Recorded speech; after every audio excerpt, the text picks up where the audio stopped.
ভারত বাংলাদেশ সীমান্তে অস্থিরতা চলছে এবং এভাবে বলা যায় যে এটা ক্রমাগত বাড়ছে।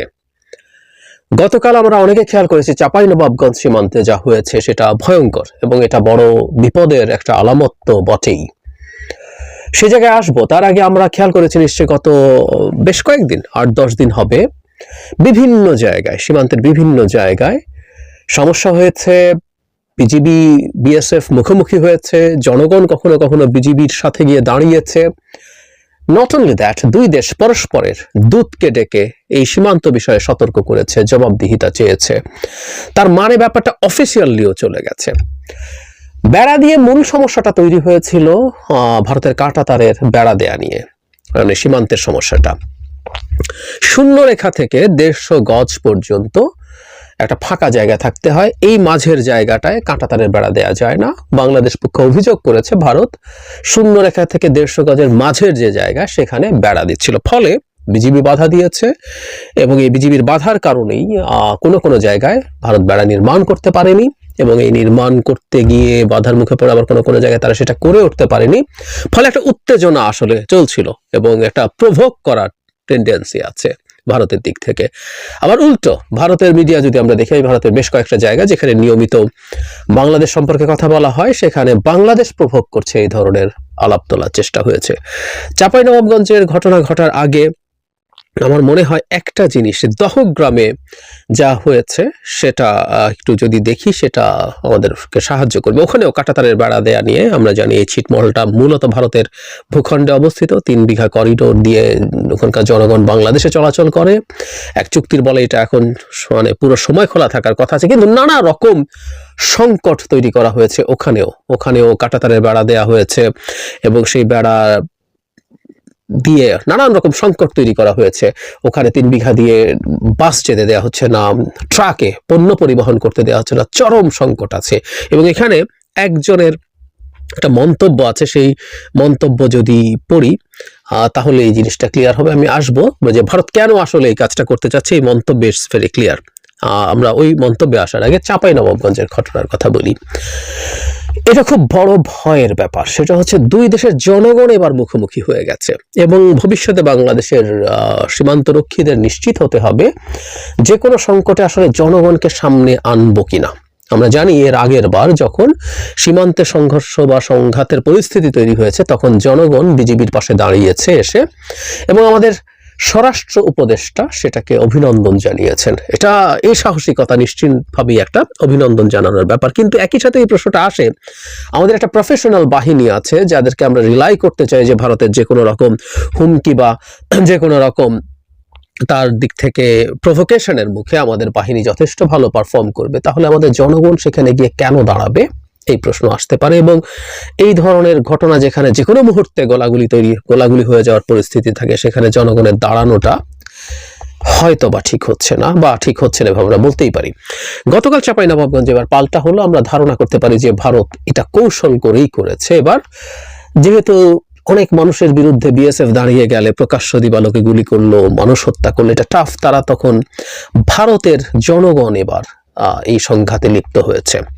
প্রাথমিকভাবে ভারত মানে নানান রকম এই ধরনের ঘটনায় নানান রকম পরস্পর বিরোধী মন্তব্য পাওয়া যায়। বাংলাদেশিরা ঘাস কাটতে গিয়েছিল, ঘাস কাটতে গিয়ে ওখানে ভারতীয়দের গম ক্ষেত আছে, সেই গম ক্ষেতের গম কেটে ফেলেছে বলে অভিযোগ।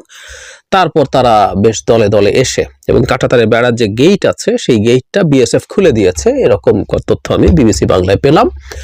সেই গেট দিয়ে তারা এসে তারা বাংলাদেশিদের আম গাছ, উল্টো পাশেই আম বাগান ছিল, আম গাছ কেটে ফেলেছে, ডালপালা কেটেছে। মানে এক অর্থে এগুলো খুব বড় ঘটনা না, মানে গমের ক্ষেতের কিছু গম ঘাস মনে করে কেটে ফেললো, আবার এদিকে সে আম গাছ কাটলো।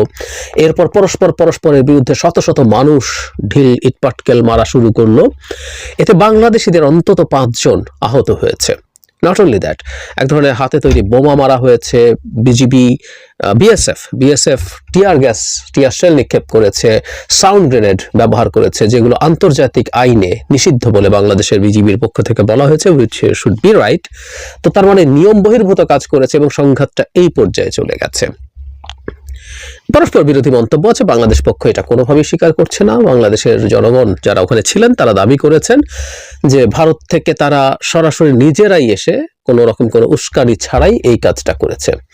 ঘটনা যেটাই ঘটুক না কেন, এখানে খুব তীব্র সমস্যা দেখছি আমরা। জনগণ এবার ইনভলভড হয়ে পড়ছে এবং একই জায়গায় চাঁপাইনবাবগঞ্জে যেই স্পেসিফিক জায়গায় গতকাল এত সংঘর্ষের ঘটনা ঘটলো, তার 150-200 গজ দূরেই কিন্তু এর আগে কাঁটাতারের বেড়া দেয়া নিয়ে সংঘাতের পরিস্থিতি তৈরি হয়েছিল। তার মানে সংঘাতের পরিস্থিতিটা কমছে তো নাই, এটা বরং বাড়ছে।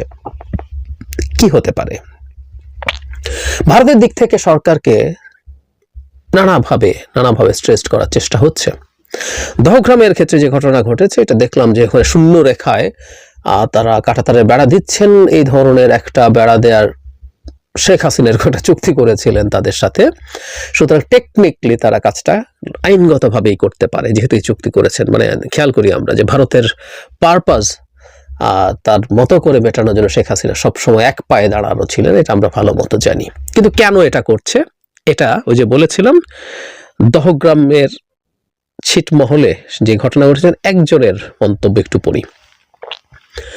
উনি বলছেন, আমি একটু পড়ি এই জায়গা থেকে, দহগ্রামের সরকার পাড়ায় সীমান্তের পর বাংলাদেশের প্রথম বাড়িটি ফজলুল ইসলামের। সীমান্ত এলাকায় বসবাসের অভিজ্ঞতা থেকে বলেন, 5ই আগস্টে সরকারের পতনের পর থেকে পরিস্থিতির নানা কারণে উৎকণ্ঠা তৈরি হয়েছে। তার বাড়ির সামনে কাঁটাতারের বেড়া দেওয়া হয়েছে, বুধবার তার কাটায় কাচের বোতল ঝুলিয়ে দিয়েছে বিএসএফ। ফজলুল ইসলাম বিবিসিকে বলেন, বাংলাদেশ সরকার পতনের পর ভারত বাংলাদেশ সম্পর্কে যে পরিবর্তন, তার প্রভাব পড়েছে সীমান্তবর্তী দহগ্রামের মানুষের জীবনযাত্রায়। উনি কোট, ওনার বক্তব্য পড়ছি, যখন থেকে মনে করেন সরকার পালায় গেল, তখন থেকে আমরা খুব কষ্টতে আছি। সমস্যা মনে করেন বেড়া কাটা যে দিল, এটা একটা আতঙ্ক। শান্তিভাবে মনে করে 3 বিঘা করিডোর দিয়ে হাট বাজার করতে পারতেছি না।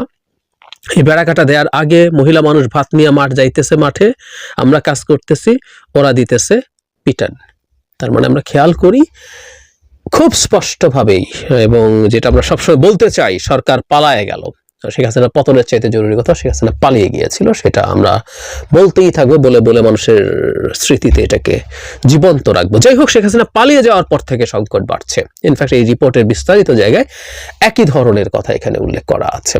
সুতরাং শেখ হাসিনার পতন এবং পালিয়ে যাওয়ার সাথে সীমান্তে উত্তেজনার খুব স্পষ্ট যোগাযোগ আছে, এর মধ্যে কোনো কনফিউশনের কিছু নেই।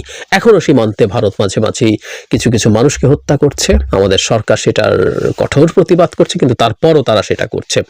সুতরাং এই প্রেক্ষাপটে আমরা ধরেই নিতে পারি যে সরকারকে তারা নানাভাবে প্রভোগ করতে চাইছে। কিন্তু ওই যে বললাম, ভারত আবার উল্টো দাবি করছে।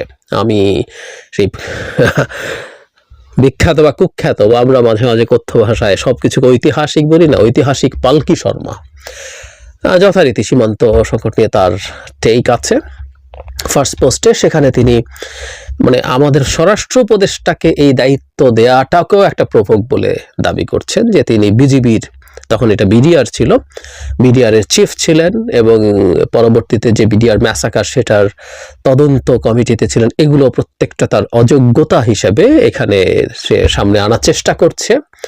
এবং আমাদের স্বরাষ্ট্র উপদেষ্টা দেশের ইন্টারনাল, আবার সেই মানে তাদের ভাগ রচনার মতো মাইনরিটির উপরে টর্চার ইত্যাদি নিয়ে তাকে আবার এক হাত নেয়ার চেষ্টা করলেন। এগুলো করে টোরে কিন্তু বাংলাদেশ প্রভোগ করছে, বলা হচ্ছে যে ভারত সে আইনি পথে কাজ করছে, কিন্তু বাংলাদেশ এগুলোতে বাধা দিচ্ছে। এই যে সে তার কাঁটাতারের বেড়া তৈরি করছে, এগুলো প্রত্যেকটা বেআইনি কিছু করছে না, বাংলাদেশের বিএসএফ বিজিবি বরং বাধা দিয়ে প্রভোগ করছে।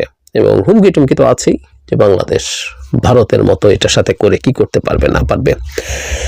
যে কথাটা বলতে চাইছিলাম, আসলে সীমান্ত সংঘাতটা এখন বিপজ্জনক দিকে যাচ্ছে। বিশেষ করে জনগণের মধ্যে যদি এই ধরনের পরিস্থিতি হয়, এটা খুবই বিপজ্জনক পরিস্থিতি তৈরি করবে। কারণ হলো আমাদের জনগণ, বিজিবি বিএসএফ অসীম সংখ্যক ওখানে থাকতে পারে না একটা বর্ডারের কাছাকাছি বসবাস করা মানুষের মধ্যে, এবং এটা চাইলেও সম্ভব না যে তাদের মধ্যে দূরত্ব তৈরি করে রাখা। হয়তো এখন সংকট আছে বলে উভয় পাশে বিডিআর, বিজিবি এবং বিএসএফ উভয়ের সংখ্যা বাড়ানো হয়েছে, কিন্তু এই সংখ্যা একইভাবে রেখে দেওয়া যাবে না। কিন্তু জনগণ যদি এই ধরনের সংঘাতে জড়িয়ে পড়ে, এই যে স্মৃতি আছে এটা ক্রমাগত বাড়তে থাকবে, তখন এইগুলো এক সীমান্তে না, এই একই ধরনের ঘটনা আরো অন্যান্য সীমান্তে ছড়িয়ে পড়তে পারে। এটা তখন আর শুধু বিজিবি বিএসএফ উত্তেজনা না, জনগণের সাথে জনগণের উত্তেজনা, মারামারি খুনাখুনি হতে পারে। এবং এই বাহানায় বিএসএফ তার মতো করে গতকাল যেমন টিয়ার গ্যাস এবং সাউন্ড গ্রেনেড ব্যবহার করেছে, এই বাহানায় সে গুলি করে মানুষ হত্যা করতে পারে। এটা আরেকটা উত্তেজনা বা উস্কানি তৈরির চেষ্টা খুব সহজভাবে সম্ভব, শুধু সরকারকে বিব্রত এবং বিরক্ত করার জন্য। এটা একেবারেই অসম্ভব কিছু না। আমি মনে করি আমাদের সীমান্তে যে জনগণ আছে এটা নিশ্চিতভাবেই একটা চমৎকার বীরত্বের প্রদর্শনী, দেশপ্রেমের প্রদর্শনী, যে আমাদের জনগণ একটা সংঘাতের সময় আমাদের সীমান্ত রক্ষীদের সাথে দাঁড়িয়ে আছে। কিন্তু সীমান্ত রক্ষীদের আসলে উচিত হবে না তাদেরকে সেখানে রাখা, কারণ এটা তাদের সিকিউরিটিরও প্রশ্ন। যদি গুলি শুরু হয় তাহলে নিরস্ত্র মানুষগুলো হত্যাকাণ্ডের শিকার হবে, আনট্রেইনড মানুষগুলো, তারা কোনোভাবে ট্রেইন নন। গুলি শুরু হলেও ইনস্ট্যান্টলি কি করতে হয় না হয় সেটা আমাদের সোলজাররা যারা আছেন বিজিবির, তারা সেটা ট্রেইনড। আর একই সাথে জনগণকে সাথে রেখে এটা ফেস করার একটা ভালো দিক যেমন আছে, যে আমার জনগণ আমার সাথে আছে, আমার মনোবল সেটা বুস্ট আপ করে। কিন্তু পাল্টা ভারতের দিক থেকে এখন যা হলো, এটা আরো একটা বড় বিপদের ইন্ডিকেশন তৈরি হয়েছে বলে মনে হয়। বিজিবির উচিত হবে সীমান্ত এলাকায়, চাঁপাইনবাবগঞ্জ তো বটেই, যে কোনো সংঘাতের পরিস্থিতিতে জনগণকে অন্তত যাতে বিজিবির সাথে ওখানে একটা ফোর্স হিসেবে এসে তাকে ভিজিবল না করে, সেটা ভালো হবে বলে আমার এখন বিদ্যমান প্রেক্ষাপটে যা যা ঘটলো। এর আগে যখন জনগণ দাঁড়িয়েছে সেটাকে আমি একটা পয়েন্ট অফ ভিউ থেকে খুব ভালো লেগেছে, আমি সেটা বলেছি যে ভারতের প্রতি মানুষের বিরুদ্ধে বাংলাদেশের অবস্থান ধরে রাখার জন্য, সার্বভৌমত্ব ধরে রাখার জন্য মানুষ এতটাই আবেগ আপ্লুত যে সে তার মৃত্যু হতে পারে এরকম একটা ঝুঁকির মধ্যেও অস্ত্র ছাড়াই দাঁড়িয়ে যায়।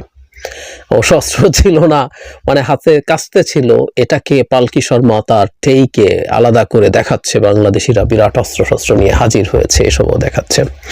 যাই হোক, সো এভাবে যাওয়াটা আমার মনে হয় না ঠিক হবে, এবং সীমান্ত বিপজ্জনক করে তুলতে চাইছে ভারত, সংঘাতপূর্ণ করে তুলতে চাইছে ভারত, যাতে ওই যে আমরা কথা বলি না, পানি ঘোলা করে ফেলার চেষ্টা করছে যাতে তারা মাছ শিকার করতে পারে। আমাদের খুব সতর্ক থাকতে হবে পানি যাতে ভারত ঘোলা করে তুলতে না পারে।